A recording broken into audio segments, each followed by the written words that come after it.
brand new musical that opened last fall. This song takes place in the town of Outskirtsia, where this group of people have come to town to lease the lands, and the adults and the children have gathered at the town center for a special performance. And at this performance, the children are about to tell the adults of Outskirtsia their opinion about their engagement with the people called the Extracticals. Under the baton of Kenneth Eugene Griffith II, this is Panic from Wild. Enjoy.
I don't know, it looks pretty dark, you know what I mean?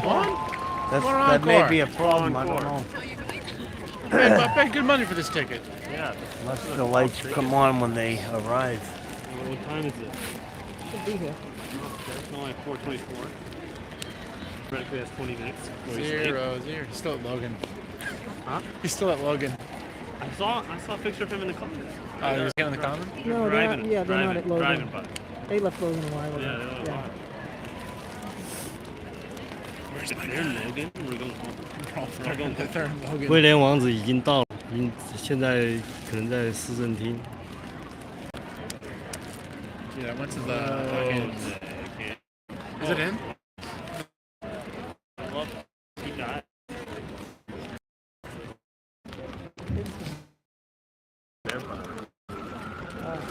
That might be them. Oh, there we go. You still filming? Telling you. Yeah.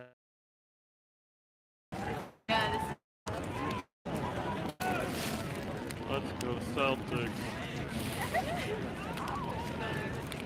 It's called soccer.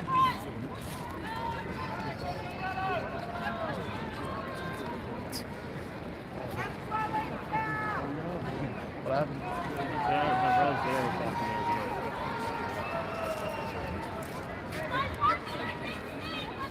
Who's been yelling? 1-2. Nice, nice. I didn't even think of it. Yeah. Throwing bros down. Oh man.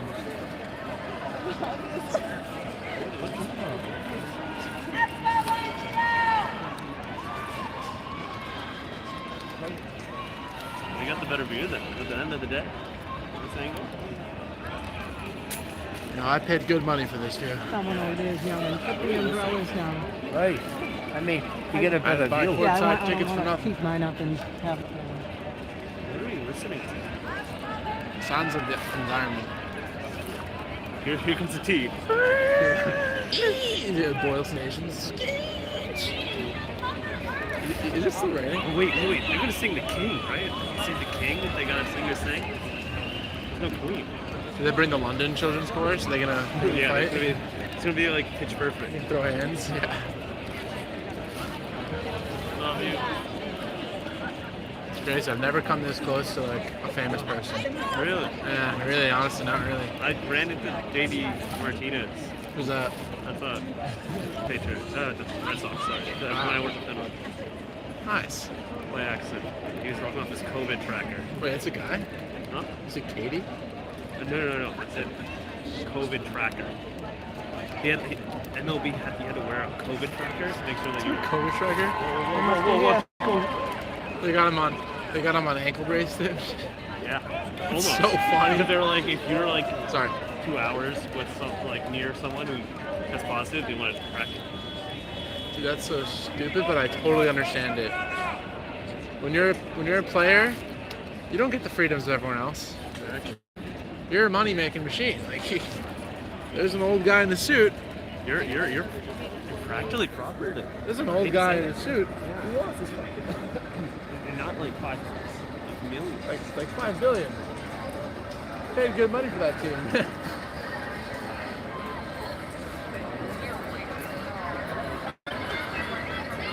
It's crazy how like these like old rich dudes will just like buy a team, and it's like the players who have played their whole career at the highest level, the coach is one of the. All right, Boston. Whoa, this one's louder than the first one. All right. Sorry I was late.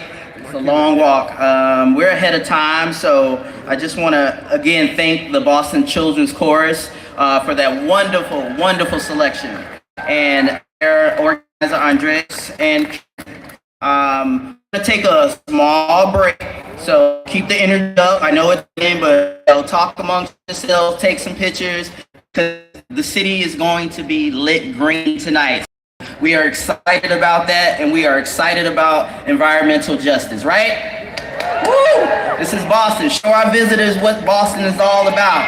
Woo! Come on, let's get them a test run before they come out. I can't hear you.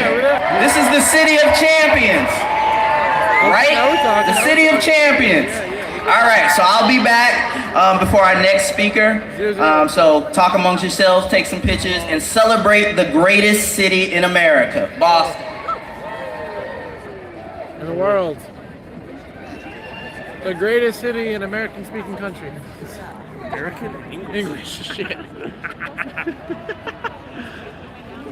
No, today it's American. Okay? The next. So let me tell you a little bit about one of my colleagues. First speaker. She's born and raised right here in Boston. Woo! Reverend Mariama White Hammond. Yeah! Reverend White Hammond has done some amazing things as Mayor Chief of Environment, Energy, and Open Space. Over the course of her time in the city, supported an amendment Berto to set carbon toxic targets for existing large buildings and convened a city-led green jobs program called Power Corps Boston that makes sure that people that look like me, BIPOC people and BIPOC youth, are trained. Justice for our environment, for our workers, for all residents, regardless of race and economic status. Being a Green New Deal city means that we are leading the change to mitigate the threats of climate change while creating a thriving green economy and reducing economic and racial injustice. And there is so much to celebrate. In November of 2021, a year ago, the mayor signed an ordinance divesting from fossil fuel companies and private prisons. In February, she expanded a free bus pilot for 2 more years, and this was an idea that she promoted that people said there's no way you'll ever get it done. But right now, people in Mattapan are riding the bus for free, doing what they need to do to get to work in a green way. In April, we announced a plan to convert Boston public school buses to electric vehicles so our most precious residents also have a green way to get to school. In June, we welcomed the first cohort of Power Corps Boston, a green jobs program that trains young adults from environmental justice communities for good paying jobs in the green sector. How many, there's a few Power Corps folks out there? In August, we released the last report of Climate Ready Boston and formed a working group to begin implementing coastal resilience measures throughout our city. And in September, we announced a 3-year plan to build 9 more additional miles of bike lanes, and we launched a new tree division. Yeah, that's okay. Is that her? No, because she'd be under the umbrella. So you just look at that umbrella. She would have an umbrella. Yeah. She would. She would. The taxpayers paid for that umbrella. Oh, look, the umbrella's moving. No. Do you think each person has No, they their have the own same person. umbrella? Oh, I mean, ideally so, but I'm sure there's budget cuts, we're just sharing one. Budget cuts. If they're under, oh, there it is. Oh yeah, they definitely have one umbrella. He's struggling. Umbrella.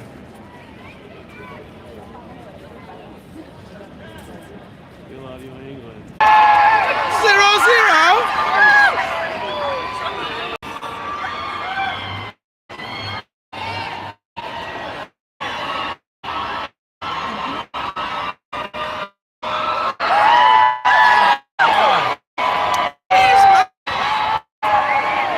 Well, good evening, Boston. Wonderful to hear from Reverend White Hammond. We thank her for her leadership in embedding equity into Boston's communities and for being a trusted advisor when it comes to our environmental, racial, and economic justice issues. Thank you so much. And most of all, thank you, and a hearty Boston, Massachusetts welcome to our very special guests, the Royal Highnesses, the Prince and Princess of Wales.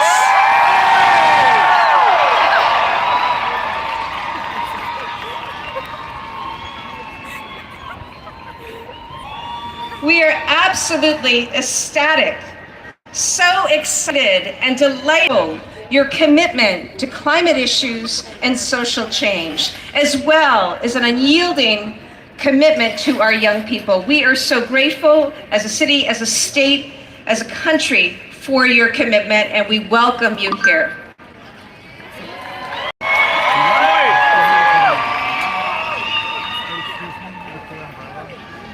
We thank you as well to our friends at the JFK Library Foundation and Consul General Peter Abbott and his teams for all the work that has gone in to making this visit possible.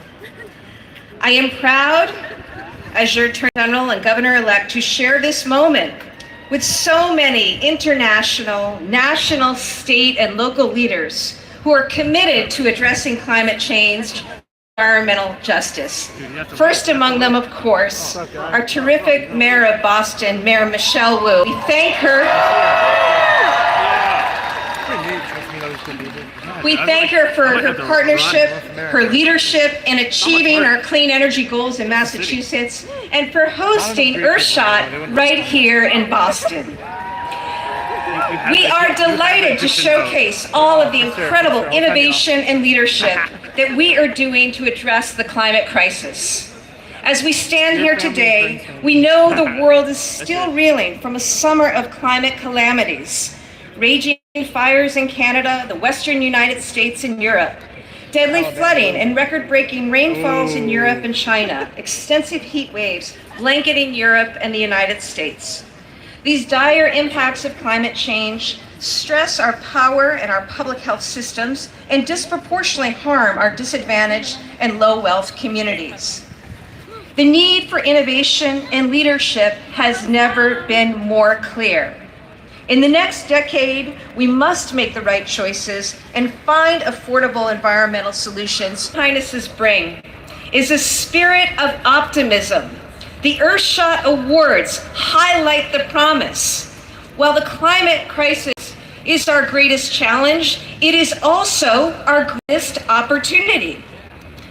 Here in Massachusetts, we take pride in being in a position to be a global leader and partner when it comes to clean energy technology innovation.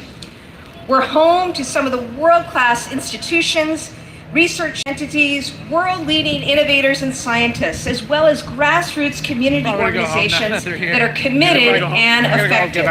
We have some of the best wind in the world off our coasts that will bring clean energy to our shores. We've enacted groundbreaking laws to support our and chart a course to Massachusetts is committed to a transition to a clean energy economy that benefits, not further burdens, communities who are disproportionately enduring environmental harms. Our climate goals will be bold, achieving 100% clean electricity supply by 2030, fully electrifying public transportation by 2040, building a climate corridor of tech, innovation, and manufacturing that stretches across this great state. This is our chance to create great paying jobs, protect our communities, and address environmental injustices that have persisted for far too long. And we are committed to delivering on that promise. So it is fitting that Massachusetts is hosting the first in-person Earthshot Prize ceremony in the United States. We are proud of that. There's no better place for a prize that recognizes that innovation is the key to climate solutions. The 15 finalists and the groundbreaking solutions that will be highlighted in this award are truly inspiring. And I know that we join together in welcoming this week.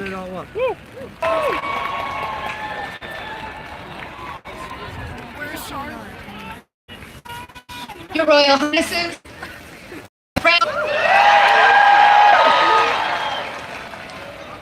and thank you so much to everyone who came out here to make sure that our honored guests could get a very special welcome, even as Mother Nature is determined to make the impacts of climate well known and visible today. As many of you know, we opened our newly renovated and climate resilient City Hall Plaza 2 weeks ago. So the good news is that every drop of rain falling on us and onto the ground right now is being captured by permeable pavings and green infrastructure to prevent runoff and provide irrigation for all the trees and plants. So thank you for helping us make that happen today. Thank you, Governor-elect Healy, for your leadership and partnership. I couldn't be more excited to see what's ahead for our entire state. And thank you to the best Chief of Environment, Energy, and Open Space that one could possibly dream of, Chief Reverend Mariama White-Hammond. Thank you so much for all that you do for our city. I also want to thank Ambassador Caroline Kennedy, who couldn't make it here tonight, but who is a key part of co-hosting these awards. Her lifelong service to our country and her continued inspiration ensures that we all follow the call of President Kennedy's moonshot. Necessary to solve climate change and repair our planet. Because Boston is fundamentally a city of problem solvers. This, the birthplace of daring problem solvers. This, the birthplace of daring ideas and incomparable grit. And for nearly 400 years, we've led the way on the biggest challenges of our time. We're home to the first public school in the country, first public park and library, first subway system in America that the governor-elect and I are going to make sure works and gets people where they need to go on time. Innovating for the public good is what we do. Today, Boston is curing cancer and Alzheimer's as a global healthcare and life sciences hub, educating the world at our universities, and building a workforce for the green economy while taking climate action across every neighborhood. Their Royal Highnesses, the Prince and Princess of Wales, represent a new era of leadership and service. They are bringing our generation's determination, ingenuity, and resilience to tackle our most pressing challenges in time for our children and our future grandchildren to thrive. But what's so special about the Earthshot Prize is the focus not only on the threat of climate change, but the opportunity it offers.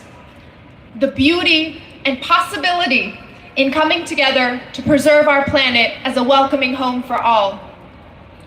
Boston is committed to being the greenest city in the country. And we are infusing climate progress into everything we do, from electric school buses and green street infrastructure, city initiatives to help residents install solar panels and save money with our green electricity program, to new parks that recapture stormwater, a focus on localizing our food systems, and a green jobs program to build wealth in our communities. We are excited to showcase this innovation and leadership happening all across our city and region during this visit. I want to publicly thank all those who have worked so hard to prepare for this wonderful week, including their Royal Highnesses teams at Kensington Palace and British Consul General Dr. Peter Abbott and the entire consulate staff. And thank you to our 19,000 city workers who will make our city shine this week as you do every day of the year in serving, protecting, and empowering our residents.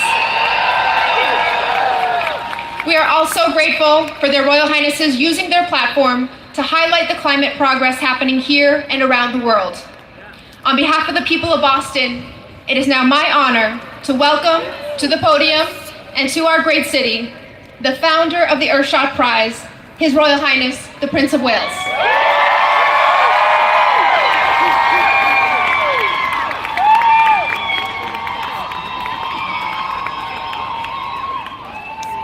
Thank you, Mayor Wu. And may I say thank you to all the hardy Bostonians braving the rain this evening. Catherine and I are absolutely delighted to be with you today for our first engagement in the great city of Boston. As we start the countdown to the Earthshot Prize Awards this Friday. Thank you to Mayor Wu and Reverend White Hammond for all your support for the Earthshot Prize. There are two reasons why Boston was the obvious choice to be the home of the Earthshot Prize in its second year. 60 years ago, President John F. Kennedy's moonshot speech laid down a challenge to American innovation and ingenuity. We choose to go to the moon, he said, not because it is easy, but because it is hard. It was that moonshot speech that inspired me to launch the Earthshot Prize with the aim of doing the same for climate change as President Kennedy did for the space race. And where better to hold this year's awards ceremony than in President Kennedy's hometown, in partnership with his daughter and the foundation that continues his legacy. Boston was also the obvious choice because your universities, research centers, and vibrant startup scene make you a global leader in science, innovation, and boundless ambition. Mayor Wu, you have also been a leader in putting climate policies at the heart of your administration. Thank you. Like President Kennedy, Catherine and I firmly believe that we all have it in ourselves to achieve great things, and that human beings have the ability to lead, innovate, and problem solve. We cannot wait to celebrate the Earthshot Prize finalists later on this week, and we are both looking forward to spending the next few days learning about the innovative ways the people of Massachusetts are tackling climate change. Thank you.